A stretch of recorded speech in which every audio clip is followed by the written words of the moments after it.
बेंगलुरु का मारूफ इदारा इमाम अहमद रज़ा मूवमेंट की जानिब से बकरीद के मौके पर मुसलमानों से एहतियात बरतने की अपील की गई है। इमाम अहमद रज़ा मूवमेंट के सरपरस्त मुफ्ती सैयद मोहम्मद ज़बीउल्लाह नूरी और इमाम अहमद रज़ा मूवमेंट के सदर सैयद सादिक इरशाद कादरी, मौलाना ज़हीरुद्दीन, एडवोकेट सद्दाम बेग भी प्रेस कॉन्फ्रेंस में मौजूद रहे। ये माह खैर में मुसलमान जो है क़ुरबानी करते हैं, ये अय्याम क़ुरबानी भी हैं। इसमें मेरी गुजारिश है अहले ईमान से कि जानवरों की ख़रीद व फ़रोख्त के वक्त बहुत एहतियात से काम लें। शरीयत मुताहरा ने जिन जानवरों की क़ुरबानी की इजाज़त दी है उन जानवरों की क़ुरबानी करें और मुल्की आइन के तहत जो ममनुआ जानवर हैं उनसे इज्तनाब करने की हत्तल इम्कान कोशिश की जाए। जानवर हदीस शरीफ में फ़रमाया गया है कि कल क़यामत के दिन 3 कूड़े तोले जाएंगे। जब बंदे के नामा अमाल तोले जाते हैं उसमें 3 कूड़े भी शामिल हैं, जिसमें एक वो जानवर जो इस्लाम के तहफ़्फ़ुज़ के लिए, उसकी बक़ा के लिए बग़र्ज़ जिहाद पाला जाता है, अगरचे उसका ज़िंदगी में कभी नंबर ना आए तो उससे जो गंदगी और बीट होती है वो। दूसरा, मस्जिद का कूड़ा जो सफाई सुथराई करके आम लोग ये समझते हैं कि कचरा उठा के फेंक दिया जाता है। तीसरा, वो जानवर जो क़ुरबानी की गरज से लेकर के उसकी खिदमत की जाती है और उसे पाला पोसा जाता है, उसे चारा वगैरह डाला जाता है, उससे जो गंदगी और बीट होती है वो चीज़, वो कूड़ा, ये तीनों कूड़े जो है कल क़यामत के दिन जो है सवाब की शक्ल में मुजस्सम करके इसको मीज़ान में रखा जाएगा। जब बंदे के नामा अमाल कम होंगे तो ये उसमें बरकत करके उसमें जो है भारीपन पैदा कर दिया जाएगा, जिसके सदक़े अल्लाह ताला उस बंदे की बख्शिश व मग़फ़िरत फरमाता है। मेरी यहाँ अहले ईमान से मुअद्दबाना गुजारिश है, अगर आप हज़रात के पास जगह है और गुंजाइश है कि आप जानवर को लाकर उसकी कमा हक़ हो खिदमत कर सकते हैं, तब तो आप ईद क़ुरबान से पहले जानवर लाकर अपने घर में बांधिए और उसकी खिदमत कीजिए, भरपूर तरीके से उसकी देख रेख रखिए, खाना पीना उसका अच्छे से अच्छा कीजिए। और अगर आपके पास जगह में, घरों में गुंजाइश नहीं है तो बराए करम जानवर को लाकर सड़क पर बांध करके सड़क घेरना, सड़क पर गंदगी करना, राहगीरों को तकलीफ़ देना, ये शरअन दुरुस्त नहीं है, इसकी इजाज़त इस्लाम नहीं देता। मुसलमानों के महल्ले वैसे भी जो है सफाई सुथराई से बहुत दूर हैं, जबकि अत्तहारत निस्फ़ुल ईमान फरमाया गया कि तहारत जो है वो आधा ईमान है। हमारे यहाँ जो सफाई सुथराई का ख़याल रखना चाहिए वो कमा हक़ हो नहीं रखते, और उसके साथ साथ जो जानवर लाया जाता है वो बच्चों के हाथ में दे दिया जाता है, वो बच्चे उसे गली कूचों में, महल्लों में, चौराहों पर, बाज़ारों में लेकर के घूमते, जिससे कि बरादरान वतन को भी तकलीफ़ पहुँचती है और आम मुसलमानों को भी उससे ज़हमत होती है और गंदगी का एक अलग जो है मामला पेश आता है। इसलिए मेरी गुजारिश है कि कोई भी अगर आपके पास इंतज़ाम नहीं है तो वक्त से पहले कोई जानवर न लें और वक्त पर ले कर के फ़ौरन उसकी क़ुरबानी के दिन क़ुरबानी कर दें, तो ये मुनासिब और बेहतर है। क़ुरबानी के बाद जो गंदगी होती है, उसके आलात होते हैं, उसे ऐसे ही लाकर गली कूचों पर, चौराहों पर जहाँ आम गिल्ला डाला जाता है, ऐसे जो छोटे छोटे जगह डाल देते हैं। एक एक महल्ले में 10-10 जगह कचरा पड़ रहा है, तो 10-10 जगह अगर आप उसे इकट्ठा उठा करके फेंकेंगे तो ताफ़ुन फैलेगा, जिससे बीमारियां भी फैलेंगी और जो है मुसलमानों के ख़िलाफ़ नफ़रतें भी बढ़ेंगी। मेरी गुजारिश है कि जो बड़े गिल्ला घर हैं जहाँ उसमें डालने की इजाज़त है बल्दिये की तरफ से, तो उसे वहीं पर ले जा कर के डालें और इसमें एहतियात रखें कि कट्टे में करें या प्लास्टिक की जो पॉलीथीन आती है बड़ी वाली, उसमें करके उसका मुंह बांध करके ले जाकर अंदर हाथ बढ़ा करके डालें, रोड पर भी ना डालें जो कुत्ते वगैरह उसे भमोड़ कर जो है और उसकी बेहुरमती करते फिरें।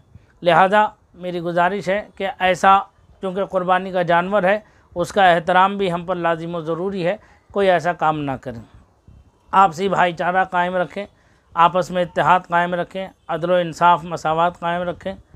क़ुरबानी मुसलमानों का जो साल शुरू होता है वो मुहर्रमुल हराम से शुरू होता है और आखिरी महीना जो है ज़िलहिज्जा का है।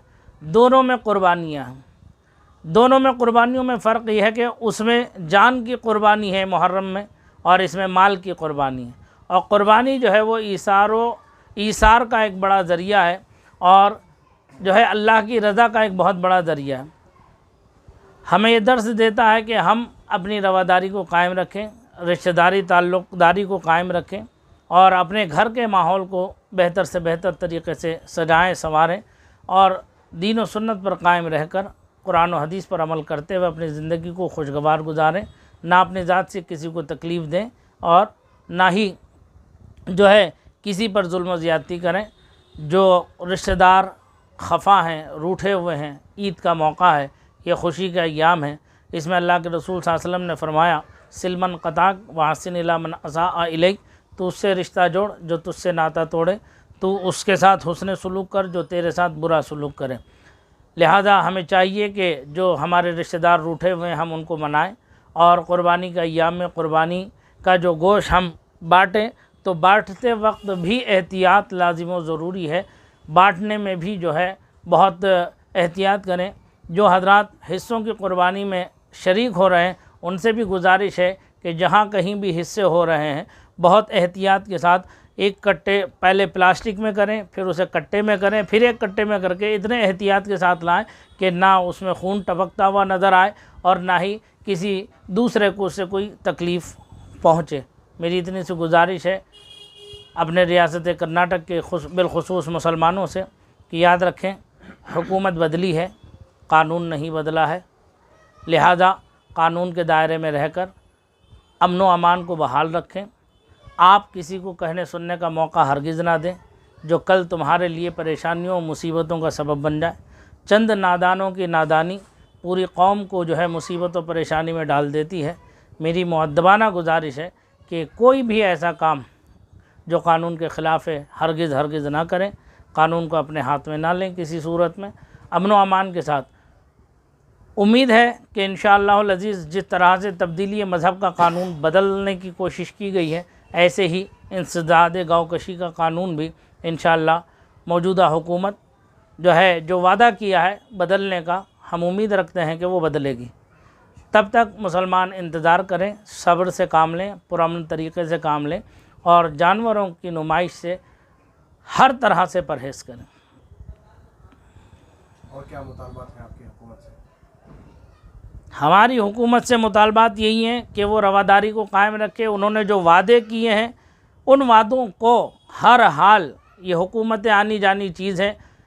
दुनिया से आदमी चला जाता तो दो ही सूरतों में उसे याद रखा जाता है, या तो अच्छाई में याद रखा जाता है या बुराई में याद रखा जाता। अगर आप चूँकि रियासत कर्नाटक पूरे मुल्क के लिए एक नमूना बन गया, एक मिसाल बन गई, यहाँ के बरादरान वतन और मुसलमानों की जुमला तंजीमात जितने भी मकातिब फ़िक्र हैं सब ने मिलकर मुत्तहिद होकर के जो है रियासत कर्नाटक में हुकूमत की तब्दीली में एक नुमायाँ रोल अदा किया, जिसमें हम अपनी जमात अहले सुन्नत की तरफ से भी अल्हम्दुलिल्लाह ये बात ज़रूर कहेंगे कि सुन्नी उलमा बोर्ड और दीगर सुन्नी तंजीमात जो पूरी रियासत कर्नाटक में मुतहर्रिक व फ़आल हैं उन्होंने भी बढ़ चढ़ कर के इसमें हिस्सा लिया। मरकज़ अहले सुन्नत जामिया हज़रत बिलाल ने भी इसमें नुमायाँ किरदार अदा किया है। हमारी गुजारिश है कि जो भी मामलात हैं रवादारी के उसे बहरहाल बरकरार रखें, इसमें कोई भेदभाव किसी तरह का ना कायम किया जाए ना हो, और जिसको जो ज़रूरत है, एक हाकिम का काम ये है कि वो इंसाफ के साथ, अमानतदारी दयानतदारी के साथ जो है हुकूमत करे, उसकी मईयत में किसी को तकलीफ़ ना पहुँचे और कानून के दायरे में सारे काम होते रहें। इससे अच्छी और कोई बात नहीं है। क्योंकि जो कांग्रेस हुकूमत है उसके लिए हमारी इतनी बात ज़रूर कहेंगे कि आपने यहाँ कर्नाटक में जिस अंदाज से कामयाबी हासिल की है, आपने जो वादे किए हैं, अगर वो आप उस वादों में सच्चे रहेंगे तो इंशाअल्लाह सेंट्रल में भी आपको आने में ज़्यादा देर नहीं लगेगी, क्योंकि ये नमूना होगा आइंदा के लिए। आप जो वादे कर चुके हैं आप उन वादों पर कायम रहें। हर कम्युनिटी के आदमी को जो रियायत दी गई है कानूनी तौर पर जमहूरी आइन के तहत, आप उसे वफ़ादारी के साथ, कमाल के साथ अदा करें। इंशाल्लाह आपको फिर कहने की ज़रूरत नहीं है कि आप हमें वोट दीजिए। आपका काम खुद ही आपको वोट देने पर लोगों को मजबूर करेगा।